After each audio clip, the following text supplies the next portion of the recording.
If you want to go ahead and automatically backup out folders that you have on your computer, then when the Terabox is open, you can go ahead and click on backup right here. So now you can see that you have an option to enable a backup folder. So let me just go around and click on enable backup folder. And now you can go ahead and select out a folder that you want to always back up.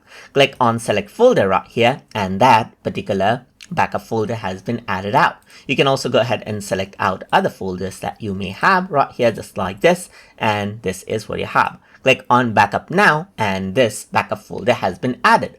So if I were to go around over here, click on it again, then I can go around over here and let's say, for example, select another backup folder right here, just like this. And then what happens is that it gets added in right here, just like this. And you do see the progress right here of the upload right here, just like this as well. So that is how you can go ahead and enable auto sync for backup folders inside of Terabox using your Terabox desktop application. So I hope you guys learned something as always. And as always, please like, comment, share, and subscribe.